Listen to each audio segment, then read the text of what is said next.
नमस्कार. जर्मन शिकूया मराठी तुमच्या पुढच्या भागात आपलं स्वागत आहे. आज आपण दोन कन्सेप्ट शिकणार आहेत की ज्या जर तुम्ही ॲडव्हान्स लेवलला म्हणजे काय तर B1 किंवा त्याच्या पुढे शिकणार असाल तर अतिशय महत्त्वाच्या आहेत. आणि त्या कन्सेप्ट अशा आहेत की ज्या व्होकॅब्युलरीच्या जास्ती आहेत आणि ग्रामरच्या कमी आहेत. म्हणजे काय तर आज आपण त्या कन्सेप्ट परफेक्टली शिकून घेऊ, पण त्यासाठी तुम्हाला भरपूर शब्द शिकायला लागणार आहेत. तर त्यासाठी मी काय आयडिया केलेली ती पण मी तुम्हाला सांगणार आहे. तर सुरू करूया पहिल्या कन्सेप्टने. तर पहिली कन्सेप्ट आहे verb with preposition. Verb with preposition म्हणजे काय तर त्या कन्सेप्टकडे त्याची आपण थोडीशी अॅनॉलॉजी बघू आपल्या भाषांमध्ये. आता साधं उदाहरण घेतो की आता प्रेम करणे, मराठीत प्रेम करणे. तर मराठीत आपण कुणावर तरी प्रेम करतो, बरोबर. मी अनिता वर प्रेम करतो, बरोबर. तेच जर तुम्ही हिंदीत गेला तर मैं अनिता से प्रेम करता हूं. आपण अनिता पे प्रेम नाही करत, कळलं ना. म्हणजे किंवा हिंदीमध्ये तुम्ही अनिता से प्यार करता हूं किंवा प्रेम करता हूं, तर तुम्ही मराठीत येऊन मी अनिताशी प्रेम करत नाही. मराठी आणि हिंदी तशा म्हणजे एकमेकाशी रिलेटेड भाषा आहेत. त्यांची म्हणजे जी मातृभाषा असं म्हणता येईल ती संस्कृत एकच आहे. पण तरी पण मराठीत तुम्ही कुणावर तरी प्रेम करता, हिंदीत तुम्ही कुणाशी तरी प्रेम करता, हे लक्षात ठेवा. तसंच आता जर तुम्ही तसं इंग्लिशमध्ये गेला तर इंग्लिशमध्ये तुम्ही आय वेट फॉर अनिता म्हणता, वेट फॉर. आता वेट नंतर तुम्ही आय वेट ऑन अनिता का म्हणत नाही, वेट फॉर का. ते फॉर का त्याला असं काही फारसं लॉजिकल रिझनिंग नाहीये. पण आपण कायमच लक्षात ठेवलं की वेट नंतर फॉर असतं. जर्मनमध्ये सुद्धा काही काही वर्ब बरोबर त्यांची अशी प्रेपोजिशन येतात. आता जर्मनमध्ये हे इश वार्ट औफ अनिता आहे, कळलं. इश वार्ट औफ अनिता आहे. आता तुम्ही विचारलं इश वार्ट फ्युर का नाही, तर त्याला काही उत्तर नाही. तुम्ही आधी इंग्लिश शिकला त्यामुळे तुम्ही असा प्रश्न विचारताय. समजा एखाद्याची मातृभाषा जर्मन असती तर त्यानं येऊन प्रश्न विचारला असता की इंग्लिशमध्ये आय वेट ऑन का नाही. म्हणजे कळलं ना की प्रत्येक भाषेत आता इंग्लिशमध्ये वेट फॉर काय आणि इश वार्ट ऑफ जर्मनमध्ये याला अर्थ नाही. जसं मराठीत मी अनितावर प्रेम का करत होतो आणि हिंदीमध्ये मी अनिताशी प्रेम का करत होतो याला काही अर्थ नाही, तसंच आहे. त्यामुळे तुम्हाला काय करायचंय की बाबा ही अशी काही वर्ब्स आहेत त्यांच्या प्रेपोजिशन बरोबर तुम्हाला लक्षात ठेवायचं. कळलं. म्हणजे काय इश वार्ट औफ. किंवा जर तुम्हाला आठवत असेल की रिफ्लेक्सिव्ह वर्ब मध्ये आपण म्हटलं इश इंटरेस्टियर मिश फ्युर. म्हणजे इंग्लिशमध्ये आपण generally I am interested in म्हणतो ना, पण जर्मनमध्ये ते इंटरेस्टेड असेल तर फ्युर लागतं. तर ते तुम्हाला लक्षात ठेवायचंय, कळलं. किंवा एखाद्या गोष्टीवर डिपेंडंट असणे, डिपेंड्स अपॉन, तर ते जर्मनमध्ये अब हँगन फॉन असतं. कधी कधी एकसारखं पण असतं थोडंसं, म्हणजे की आय स्टार्ट विथ समथिंग असं आपण काइंड ऑफ इंग्लिशमध्ये म्हणतो, राईट. तसं जर्मनमध्ये अनफंगन मिट पण होतं. अनफंगन मिट म्हणजे आय स्टार्ट विथ समथिंग अनफंगन मिट. पण अगेन महत्वाचं काय लक्षात काय ठेवायचंय, सगळ्यात मोठी चूक की बाबा जी लोकांची होते B1 ला किंवा अहेड जाऊन इंग्लिशमध्ये विचार करतात आणि डायरेक्ट त्याचं ट्रान्सलेशन करतात. It doesn't work. समजतंय का की आय वेट फॉर म्हणून इश वार्ट फ्युर चुकीचं आहे. आय सर्च फॉर म्हणून इश झुक फ्युर नाही. इंग्लिशमध्ये सर्च फॉर समथिंग होतं, जर्मनमध्ये झुकन नाक आहे. म्हणजे कळलं ना. तेव्हा लक्षात ठेवायची टिप काय आहे की बाबा डायरेक्ट ट्रान्सलेशन करायचं नाही. It doesn't work. आणि त्यात तुमच्या चुका होतात. आणि कसं होतं B1 नंतर ह्या चुकांकडे खूप लक्ष दिलं जातं, B1च्या पुढं, आणि मग तिथे तुमचे मार्क्स कट होतात. इव्हन तुम्ही जर डे टू डे लाईफ मध्ये बोलत पण असाल तर ते बरोबर वाटत राहील. म्हणजे मराठीत जर तुम्ही म्हटलं की मी ओवीशी प्रेम करतो कळेल समोरच्याला, पण ते तसं नेटिव्ह वाटणार नाही. कन्सेप्ट समजली.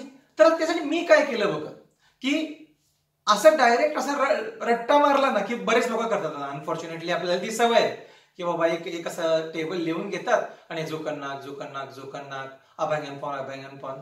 पण ते फारसं तेवढं परीक्षेपुरतं लक्षात राहतं, परत विसरून जातं. माझ्यासाठी मी काय आयडिया केलेली माहितीये का, वाक्य तयार करायची. एकदा वाक्यात तुम्ही लक्षात ठेवलं ना की मग तुमचा मेंदू लक्षात ठेवतो. म्हणजे फॉर एक्झाम्पल इश इंटरेस्टियर मिश फ्युर डॉइच, फ्युर डॉइच. मग आपोआपच अरे हा इंटरेस्टियरला फ्युर लागलेलं.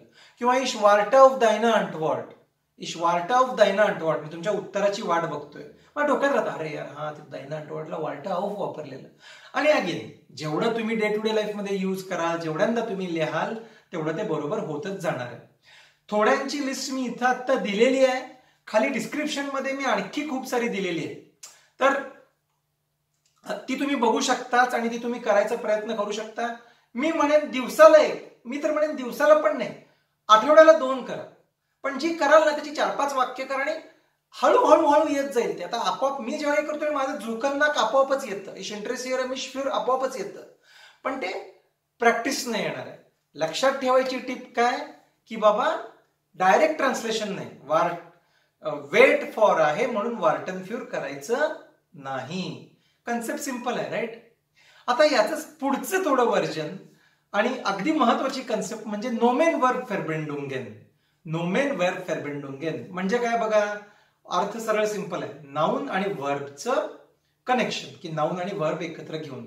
म्हणजे काय, तुम्ही एक नाऊन घेता, एक वर्ब घेता आणि ते एकत्र वापरत असता.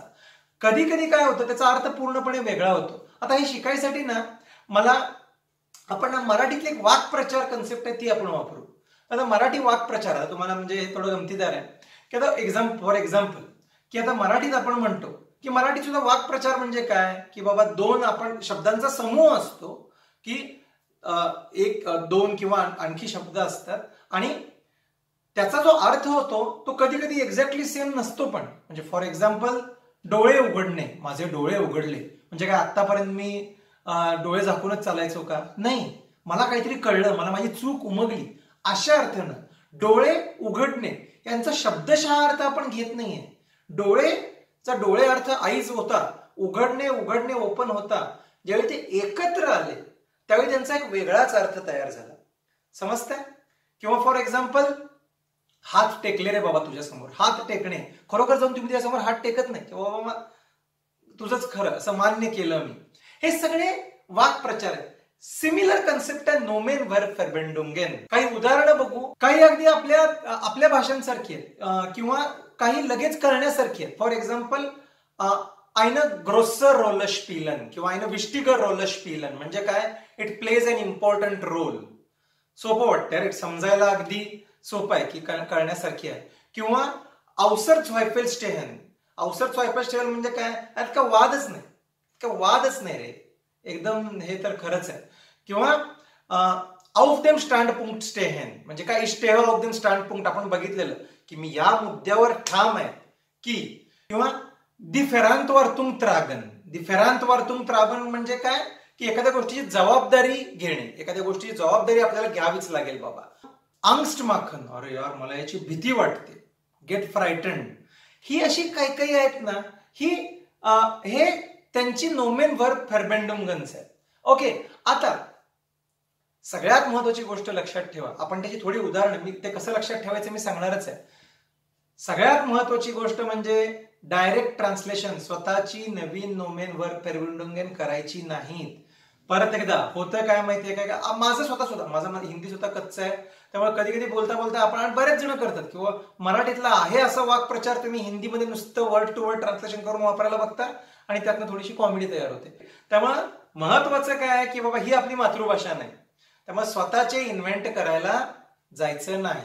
आता ते लक्षात कसे ठेवायचे, तर बघा आता सगळ्याच भाषेत, आता मराठीत सुद्धा एवढे सगळे वाक्प्रचार, म्हणजे तुम्हाला इंग्रजीचे किती वाक्प्रचार आहेत त्याची लिस्ट काढली तर ते पण खूप कमी येतील, ती गोष्ट वेगळी. पण अगदी मराठीचे सुद्धा तुम्हाला कळले, म्हणजे जर तुम्ही आता काढले तर शाळेत असताना खूप येत होते, पण आता अचानक तुम्हाला म्हटलं की मला मराठीतले 20 वाक्प्रचार सांगा तर तुम्हाला सांगायला वेळ होईल, कळलं ना. त्यामुळं ते हळूहळू सवयीनच येणार आहे जसं तुम्ही वापरत जाल. आणि कुठल्याही भाषेमध्ये कितीतरी वाक्प्रचार असतात, त्यामुळे तुम्हाला सगळेच वाक्प्रचार जर्मन मधले यायची गरज नाही. तुम्हाला स्वतःला एक्सप्रेस करण्यासाठी जे वाक्प्रचार लागतील तेवढे तुम्हाला आले तर बस आहेत. आणि म्हणूनच आपण परत तोच कन्सेप्ट वापरत जायचा की बाबा आठवड्याला 2 वाक्प्रचार नवीन शिका.